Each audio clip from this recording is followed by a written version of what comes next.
Hi, welcome to my health inbox series. आज हम बात करने वाले हैं जो बहुत बड़ी सी कंट्रोवर्सी हुई थी एग को लेके। ऐसा फ्लैश हो रहे थे लाइंस कि एग्स आर कार्सिनोजेनिक।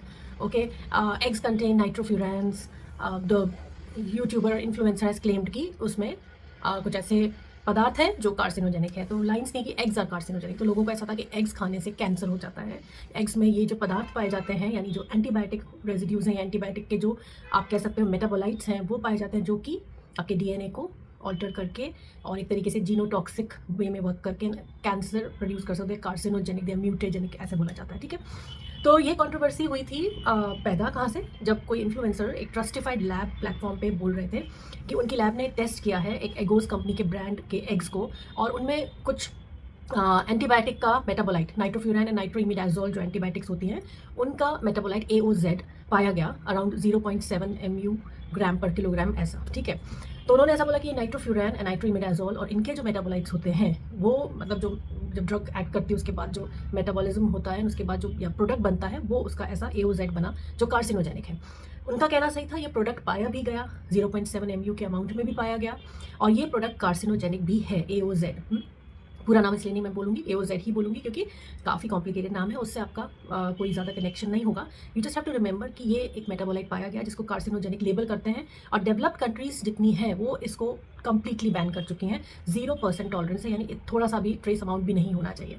तो एगोस कंपनी के CEO जो हैं मिस्टर अभिषेक नेगी ने बोला कि इट इज़ इन ट्रेसेस, यानी बहुत कम अमाउंट है जो काफ़ी फूड्स में होता है, और ये ट्रेस अमाउंट मॉडरेट क्वांटिटी में आप एग खा रहे हो तो वो आपको कार्सिनोजेनिक इफेक्ट नहीं पैदा करेगा, कैंसर नहीं प्रोड्यूस करेगा। तो cancer risk is very low related to this. तो एग्स खाने से कैंसर नहीं होता। तो एक डॉक्टर है मुंबई में, ऑर्थोपेडिशियन भी है, ड्रग से रिलेटेड भी रिलेटेड है, तो उन्होंने भी ऐसा बोला कि ये ब्रांड में पाया गया है जो एंटीबायोटिक का रेजिड्यू, ये मेटाबोलाइट कार्सिनोजेनिक तो है। और वो बोलते थे कि हम भी कंज्यूम करते हैं, मैं खुद खाता हूँ, तो अब मुझे भी थोड़ा डाउट हो रहा है कि इसकी वजह से कैंसर प्रोड्यूस हो सकता है। और उन्होंने ये भी बोला कि बाकी जो डेवलप कंट्रीज उसमें 0% टॉलरेंस पॉलिसी होती है, कुछ भी अमाउंट ट्रेसेस में भी वो लोग टॉलरेट नहीं करते हैं, तो it is completely band in many countries. India में क्यों बैन नहीं है? तो उन्होंने ये चीज़ पे स्ट्रेस किया कि एग्स कार्सिनोजेनिक नहीं है, लेकिन जो उसका सप्लायर है, जिस तरीके से वो अपनी हैंड्स को रखता है, उसकी पोल्ट्री फार्म्स जिस तरीके से वर्क कर रहे हैं, जिस तरीके से उनका जो फीड है हैन का, एगलिंग हैंस का, वो किस तरीके का फीड है, और वो एंटीबायोटिक जो अगर कह रहे हैं कि है ट्रेस अमाउंट में, अगर वो एडमिनिस्टर भी कर रहे हैं उन हैंड्स को, बिकॉज वो उनको बैक्टीरियल इन्फेक्शंस और दूसरे इन्फेक्शन से बचा के हेल्दी रखना चाहते हैं और एग प्रोडक्शन को बरकरार रखना चाहते हैं, तो वो ऐसा बोल रहे थे कि उस लेवल पे उन्होंने ऐसा एक्सेप्ट किया है। ठीक है, ऑल्दो दे क्लेम कि एंटीबायोटिक फ्री है, हमारे एग्स प्रीमियम क्वालिटी के हैं, लेकिन बाद में उन्होंने एक्सेप्ट किया कि ट्रेस अमाउंट रहेगा। ठीक है, नाउ अब वो ये बोलते हैं डॉक्टर कि जो सप्लायर चेन होता है वो बेसिकली जो सप्लायर है उसके ऊपर डाउट जाता है। ठीक है, यानी Eggoz company, eggs are not carcinogenic. So basically ये एक ब्रांड पे एक आक्षेप लगाया गया है, तो बाकी सारे ब्रांड्स भी चेक होने चाहिए। अब ये जो कंट्रोवर्सी है ना, इसको FSSAI जो food safety and standard authority of India है, उन्होंने ऐसे क्लोज करा कि भाई हम जो है नाइट्रोफ्यूरान्स एंड नाइट्रोमिडाजोल जो है और इनके मेटाबोलाइट्स जो हैं, इनकी लेवल जो है हम 1 MU ग्राम पर किलोग्राम मेंटेन रखते हैं या अलाउ करते हैं, और जो एगोस में पाया गया वो अमाउंट है 0.7। और वैसे रिसर्च बैक्ड जो एविडेंसेस हैं और जो डेवलप कंट्रीज़ हैं वो कहती है कि हम 0% टॉलरेंस पॉलिसी, लेकिन 0.4 से कम ही रहना चाहिए। तो FSSAI का कहना है कि 1 से कम है तो it's not a controversial matter, और ये एग्स कार्सिनोजेनिक नहीं है, और एगोस कंपनी जो प्रोवाइड कर रही है वो डेंजरस नहीं है एग्स। ओके, तो सबसे पहला पॉइंट तो ये है कि FSSAI ने अपना एक लेवल मेंटेन करा है 1 MU ग्राम पर किलोग्राम का, और उसके हिसाब से वो कह रहे हैं कि वो ख़राब नहीं है। तो दूसरे कंट्रीज़ ने क्यों उनको बैन कर रखा है इन नाइट्रोफ्यूरान्स को, और क्यों कह रखा है कि ये कंप्लीटली मतलब 0% टॉलरेंस पॉलिसी फॉलो करेंगे, और वो बिल्कुल भी रेजिड्यू या पदार्थ पाया नहीं जाना चाहिए क्योंकि वो कार्सिनोजेनिक है, वो लोग इतने स्ट्रिक्ट क्यों हैं? तो why FSSAI has maintain this level and is not strictly dealing with these kinds of carcinogenic elements in the food items। ठीक है, क्योंकि एग की बात नहीं है, बात पनीर की भी है, बात दूध की भी है, बात कई चीज़ें के खाद्य पदार्थ की है जहाँ एडल्ट्रेशन पाया गया है इस लेवल पे, जो कि डेंजरस है हेल्थ के लिए।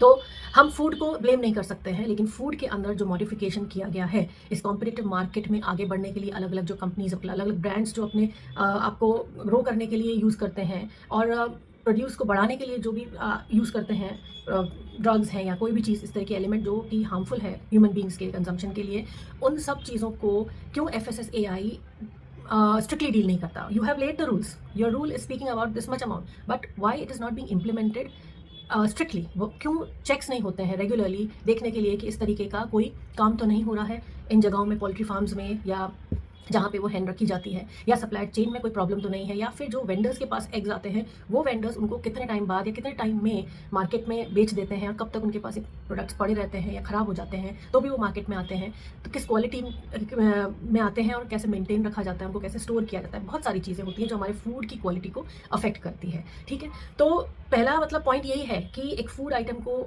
एक डूबियस और सस्पिशियस कटघरे में डालते हैं हम जब इस तरीके के क्लेम्स किसी और पर्सन या किसी और ऑर्गेनाइजेशन के थ्रू आता है, जैसे ट्रस्टिफाइड लैब के थ्रू आया तो हम डाउटफुल हो गए। लेकिन उस कंट्रोवर्सी का जो सोल्यूशन एफएसएसएआई लाया है वो सोल्यूशन सिर्फ हेल्पफुल है एगोस कंपनी के लिए जो ब्रांड में कार्सिनोजेनिक पदार्थ पाया गया, और एफएसएसएआई के लिए, ठीक है, क्योंकि उन्होंने ऐसा कह के अपनी तरफ से एक्सप्लेन कर दिया that they are not wrong and eggs are also not wrong. ठीक है, लेकिन कंज्यूमर्स जो एंड यूजर्स हैं उनकी प्रॉब्लम सॉल्व नहीं हुई है। They are still in this dilemma and confusion कि एग्स जो हैं हम कंज्यूम करें कि नहीं, कितनी क्वांटिटी में करें, और एगोस कंपनी के एग्स हम खरीदें कि नहीं। या जो ब्रांड्स ऐसा बोलते हैं प्रीमियम क्वालिटी के एग्स हैं, ब्राउन शेल है, उनका योक बहुत येलो है, और ऑर्गेनिकली उसको उगाया मतलब आपका ब्रीड किया जाता है, एंड जो है केज फ्री हैंस है हमारी, फार्म बेस्ड है, और कॉर्न फेड नहीं है, काफ़ी चीज़ें हैं वो क्लेम करते हैं, एंटीबायोटिक फ्री है।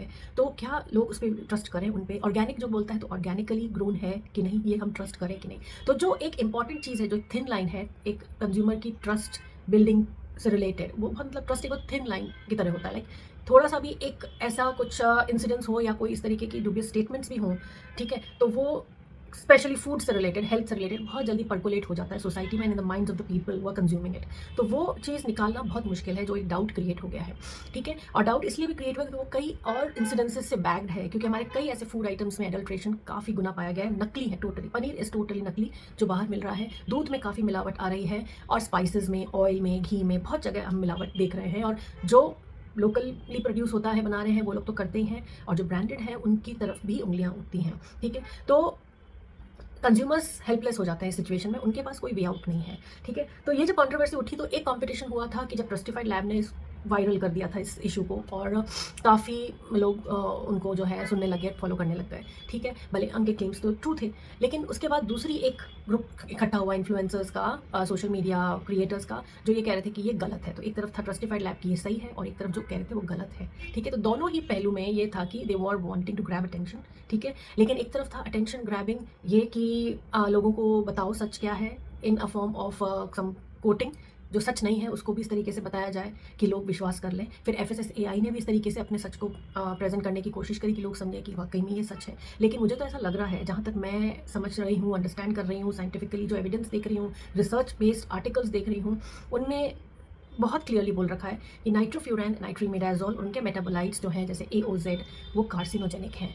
दे shouldn't be tolerated in any amount, 0.7 हो चाहे 0.4 हो, 1 हो, बिल्कुल भी नहीं टॉलरेट करना चाहिए। ठीक है, और एक और चीज़ मैं कन्फ्यूजन हटा दूँ कि बॉयल करने से वो निकल जाता है। तो एक स्टडी मैंने देखी थी, उसमें ऐसा था, मैं अपने लिंक में कमेंट सेक्शन में डाल दूँगी, कि बॉयल करने से इसका कॉन्सेंट्रेशन और भी ज़्यादा बढ़ जाता है, तो शायद ये एक्सट्रैक्ट हो जाती है बॉयल करने से। So people shouldn't also be making assumptions या थियरीज अपने लेवल पे ही कि एग्स में मतलब बॉईल करो तो इस तरीके से वो निकल जाता है उसका टॉक्सिक इफेक्ट, या फिर ब्राउन शेल एग्स ज़्यादा न्यूट्रिशियस है, ज़्यादा येलो अगर एग योग है तो ज़्यादा न्यूट्रिशियस है। सारे एग्स बराबर ही होते हैं क्वालिटी। एग कहाँ से आ रहा है, कौन सी हैन से आ रहा है, वो हैन किस तरीके से क्या खाना खिलाया जा रहा है उसको, उसका फीड क्या है, उसको किस तरीके से ट्रीट किया जा रहा है, पोल्ट्री फार्म में केज्ड रखा गया है कि फार्म में रखा गया है, और किस तरीके से उसको हेल्दी रखा जा रहा है, वैक्सीनेशन के थ्रू रखा जा रहा है, कंटिन्यूस मॉनिटरिंग की जा रही है, ड्रग रेजिड्यूज पाए जाने पे उसको ट्रीट करा जा रहा है, उसके बाद उसके एग्स यूज़ करे जा रहे हैं। बहुत सारे स्टेप्स पे ध्यान दिया जाना चाहिए, और उनको जब वेंडर्स को सप्लाई किया जा रहा है तो किस क्वालिटी से किया जा रहा है, और वेंडर्स को क्या डेडलाइन दी जा रही है कि वो मार्केट में उनको एक टाइम पीरियड में बेचते हैं। तो ये सब जो भी हुआ है, जो मैं कह सकती हूँ कॉन्ट्रोवर्सी, उसमें एक ही चीज़ दिख रही है कि मुद्दा उठाया गया, मुद्दे को लेकिन बहुत जल्दी बंद भी कर दिया गया, लेकिन बंद करने से कोई सोल्यूशन नहीं आने वाला है। पहला तो ये देखना है कि क्यों उसमें नाइट्रोफ्यूरैन है और क्यों इतना अमाउंट टॉलरेट कर रहा है एफएसएसएआई ने, और 1 MU ग्राम पर किलोग्राम का जो वो एक फंडा लाए हैं वो कहाँ से लाए हैं, जबकि डेवलप कंट्रीज़ में कंप्लीटली बैंड है। तो कंप्लीटली बैन क्यों नहीं किया जा रहा है? ठीक है, और दूसरा मुद्दा ये आता है कि कॉम्पिटिटिव मार्केटिंग के चक्कर में क्यों फूड कंपनीज कंज्यूमर्स को बलि का बकरा बनाती हैं, और फूड को मॉडिफाई करके इस तरीके केमिकल्स डाल के लोगों को गिनी पिग्स क्यों ट्रीट कर रही हैं, ठीक है। तीसरा ये है कि FSSAI क्यों नहीं अपने जो सप्लायर्स हैं, ब्रांड्स हैं, उनको स्ट्रिक्टली मॉनिटर करती है और देखती है कि जो रूल्स लेट डाउन है वो प्रॉपर्ली इंप्लीमेंट हो रहे हैं कि नहीं, रेगुलर चेक्स क्यों नहीं हो रहे हैं, सप्लायर से लेके वेंडर तक जितनी भी सप्लाई चेन है उसके बाद कंज्यूमर तक पहुंचता है, हर जगह क्यों चेक नहीं हो रहे हैं। ऑनलाइन प्लेटफॉर्म्स हैं, वो जो सप्लाई कर रहे हैं उनके डार्क स्टोर्स में किस तरीके से वो स्टोर हो रहा है, कितने दिन में वो लोग बेच रहे हैं, ठीक है। और बहुत सारी मतलब इस तरीके की चीज़ें हैं जो स्ट्रिक्टली डील होनी चाहिए फूड आइटम से रिलेटेड एटलीस्ट, जिससे कि ये जो चीज़ें हैं कंफ्यूजिंग, और फिर इनको एक्सप्लेन कर देना कि इतना अमाउंट तो परमिसिबल है और लोगों को मना लेना, ये सोल्यूशन नहीं है। क्योंकि कोई चीज़ अगर कार्सिनोजेनिक है तो वो ट्रेस अमाउंट में भी कार्सिनोजेनिक है, बिकॉज ऐसे लोग हैं जो दिन में 8-10 अंडे भी खाते हैं और ऐसे लोग भी हैं जो हफ्ते में 2-3 ही खाते हैं। So we can not say that आप बस 2-4 ही खाओ, we can not tell people और गाइड पीपल, जो खाते हैं वो खाएंगे and it's a privilege that they want to eat, तो उनको खाने देना पड़ेगा। हम ये नहीं कह सकते कि आप कम खाइए, ठीक है। So whatever food items are in the market, at least हम कंज्यूमर्स को ऐसा लगना चाहिए कि ये जो हम खा रहे हैं ये एडल्ट्रेटेड नहीं है, इसमें कोई ऐसी दवाई नहीं है जो हमें नुकसान पहुंचाए, हेल्थ रिस्क पोज करे। तो FSSAI का यही काम है कि वो स्ट्रिक्टली जो है फूड की स्टैंडर्ड्स को एंड क्वालिटी को मेंटेन करे। बहुत इजीली लोगों को इसका रिकमेंडेशन या इसकी थ्रू परमिशन नहीं मिलनी चाहिए फूड कंपनीज को। They should go through rigorous checking and lots of checks at every level periodically, so that they know that they cannot play game with the consumers and with FSSAI. This is what I want to convey. Thank you. Bye.